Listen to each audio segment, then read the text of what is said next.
జై శ్రీరామ్.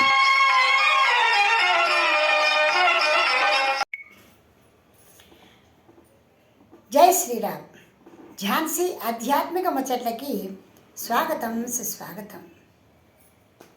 కళ్యాణ రూపాయ కలౌ జనానం కళ్యాణధాత్రే కరుణా సుధాబ్దే కంబోజి దివ్యాయుధ సత్కరాయ వాతాలయాధీశ నమో నమస్తే.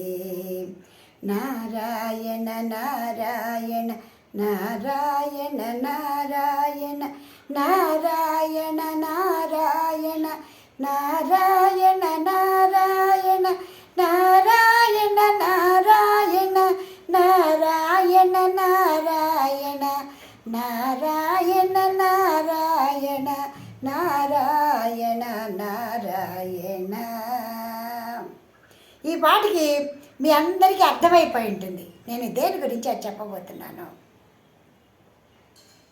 మనం గురువాయూపురాధీశుడైనటువంటి ఆ కృష్ణ భగవానుని యొక్క సన్నిధానంలో ప్రభవించినటువంటి శ్రీమన్నారాయణీయాన్ని మనం చక్కగా ప్రతిపదార్థ సహితంగా చక్కగా చాతుర్మాస సందర్భంగా చదువుకోబోతున్నాం. ఇది కూడా నా స్నేహితురాలు పార్వతి గారు నాకు ప్రేరణ ఇచ్చారు. నారాయణీయం చెప్పండి, మీ నోటి ద్వారా వినాలనుంది. ముకుందమాలు చెప్తున్నారు చాతుర్మాస సందర్భంగా, అలాగే నారాయణీయాన్ని కూడా చెప్పండి, ఆ రమణీయమైనటువంటిది అందరూ కూడా వింటామన్నారు. ఆవిడ కోరికతోటి నేను నారాయణీయం మొదలు పెడుతున్నాను. దానికి నాందిగానే గురువాయూపురాధీశుని నేను తొలుతగా ప్రార్థన చేస్తున్నాను. ఈ శ్లోకాలతోటే రోజు కూడా మీకు నారాయణీయాన్ని కొద్ది కొద్దిగా అందిస్తాను. ముందు నారాయణీయం గురించి తెలుసుకుందాం. మనం కలియుగంలో పుట్టిన తర్వాత సూక్ష్మంగా తరించడానికి భగవంతుడు అనేక రకాలైనటువంటి ఉపాయాల్ని పన్నాడండి. అలాంటి ఉపాయాలు, ఆ ఉపాయాలలో ఒక ఉపాయమే ఈ నారాయణ భట్ట తిరిగి వచ్చినటువంటి అనారోగ్యం.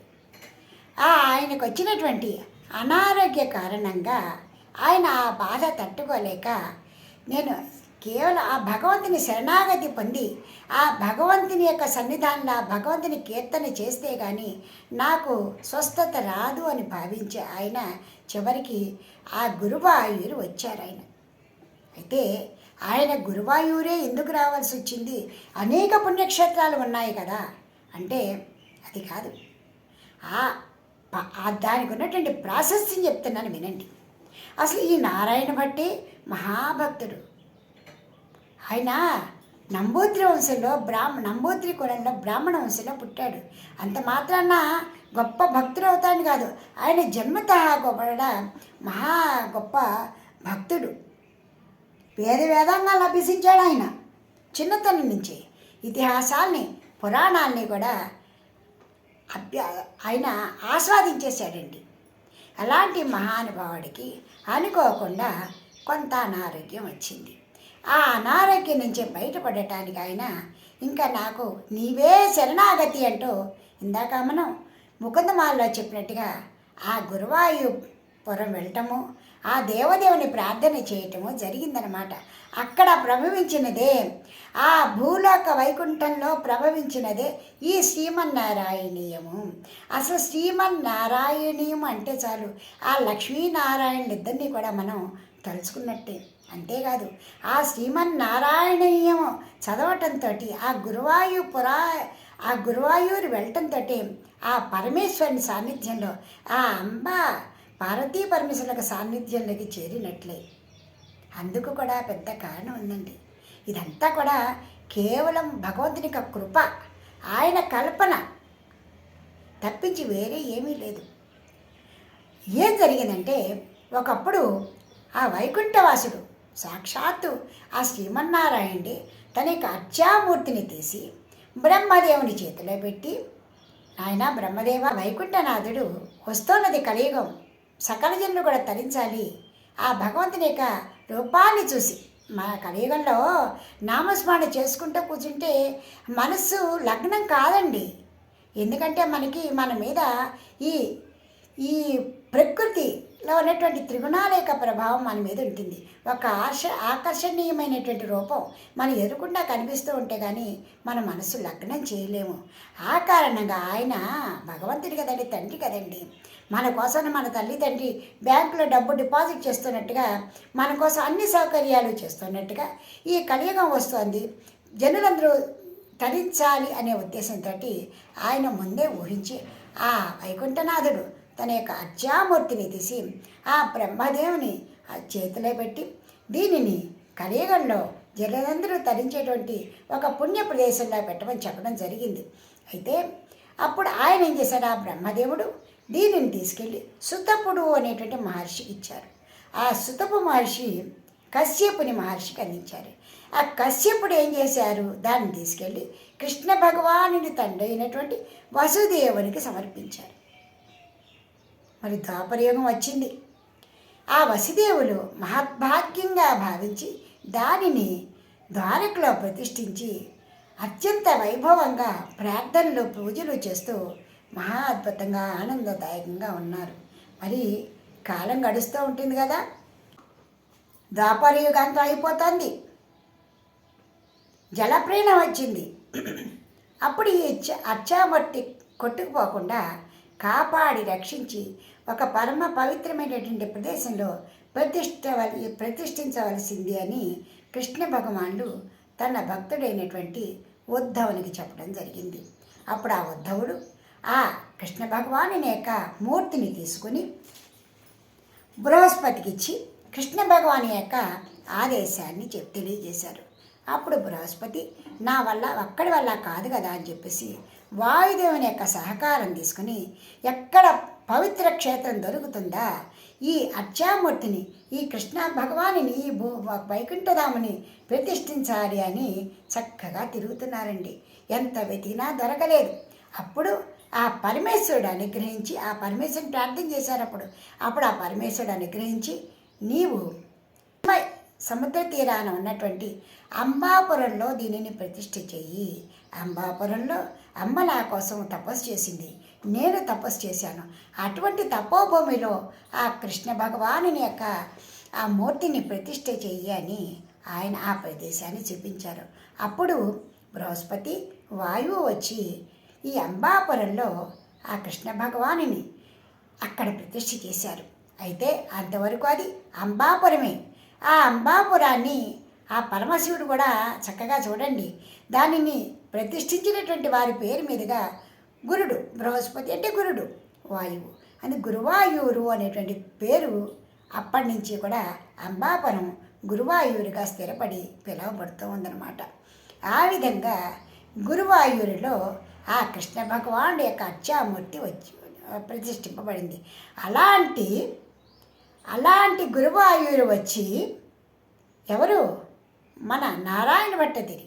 ఆయన అలాంటి గురువాయూరు వచ్చి ఆ భగవంతుని సన్నిధానంలో ఈ నారాయణీయాన్ని చదివారండి. ఈ నారాయణీయం అంటే సామాన్యమా? రామాయణ భారతాలను రాసినటువంటి వ్యాసుడు ఎందుకు అసంతృప్తిగా ఉన్నాడు, ఆనందంగా లేరు.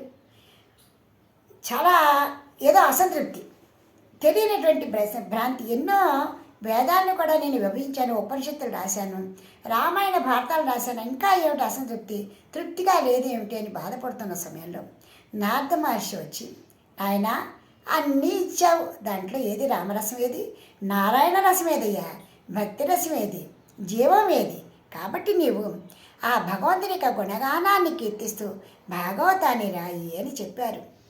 అటువంటి వ్యాస భగవానునిచే రాయబడినటువంటి ఆ భాగవతం యొక్క సంగ్రహాన్ని ఈ నారాయణ భట్టతిరి చేత భగవానుడు ప్రార్థన చేయించాడు. భగవానుడు ప్రార్థన చేయించాడండి. ఎందుకంటే మనలాంటి కలియుగవాసులు సూక్ష్మంగా తరించాలి అనుకుంటాము. మనము ఈ భాగవతంలో ఉన్నటువంటి 12 స్కందాలు చదవలేకపోవచ్చు, నిత్య పారాయణ చేయలేకపోవచ్చు. అందుకే అనేక వచ్చాయి మనకి. విష్ణు సహస్రనామ స్తోత్రం అని, లలిత సహస్రనామ స్తోత్రం అని, అదేవిధంగా అనేక ముకుందమాలని అలా చిన్న చిన్నగా భగవంతుడు క్లుప్తం చేస్తూ మన కోసమని ఇస్తున్నాడు. అలాంటి ప్రక్రియలో భాగమే నారాయణ భట్టతిరికి ఒక అనారోగ్యము నెపంగా నింద లేకపోతే బొందిపోదు అని ఏదో ఒక నెపాన్ని పెట్టి ఆయన చేత ఈ భాగవతాన్నంతటినీ కూడా సూక్ష్మ రూపంలో మనకి అందించారన్నమాట. అటువంటి అద్భుతమైనటువంటి నారాయణీయాన్ని ఈ చాతుర్మాస్యంలో ఆ భగవానుని ఈ విధంగా ప్రార్థన చేసుకుంటూ శ్రీమన్నారాయణీయంలోకి అడుగు పెడదాం. కృష్ణో రక్షతు మాం చరాచర గురు కృష్ణం నమస్యే సదా కృష్ణేనైవ సురక్షితోహం అసకృత్ కృష్ణాయ దత్తం నమః. కృష్ణాదేవ సముద్భవో మమ విభో కృష్ణస్య దాసోస్మ్యహం కృష్ణే భక్తి అచంచలాస్తు భగవన్ హే కృష్ణ తుభ్యం నమః. భగవాన్ని ప్రార్థన చేసుకుంటూ సాంద్రానందావబోధాత్మకం అనుపమితం కాళదేశావధిభ్యాం నిర్ముక్తం నిత్యముక్తం నిగమశత సహస్రేణ నిర్భాస్యమానం అస్పష్టం దృష్టమాత్రే పురుషార్థాత్మకం బ్రహ్మతత్వం తత్తావద్భాతి సాక్షాత్ గురుపవనపురే హంత భాగ్యం జనానాం. ఇది ప్రథమ శ్లోకం అండి. దీనికి వచ్చే సంచికలో చక్కగా అర్థాన్ని తాత్పర్యాన్ని తెలుసుకుందాం. ఈ విధంగా నారాయణీయంలోకి అడుగు పెడదాం. వచ్చే సంచిక నుంచి చాతుర్మాస్యాన్ని చక్కగా ఆనందంగా గడుపుకుందాం. మనం ఎందుకంటే అందరం ఇక్కడ ఆశ్రమానికి వెళ్ళలేము, అక్కడ కూర్చుని భగవంతుని యొక్క గుణగానాన్ని చేయలేము. మన ఇల్లే మనకి పెద్ద ఆశ్రమం, మన మనస్సే భగవంతుని యొక్క సన్నిధానము. అందువల్ల దేవదేవుని గుణగానాన్ని చేసుకుందాం. జై శ్రీరామ్. వచ్చే సంచికలో చక్కగా ఇది కూడా ప్రార్థన చేసుకుందాం. మీకు ఈ వీడియో నచ్చితే లైక్ చేయండి, షేర్ చేయండి, సబ్స్క్రైబ్ చేయండి.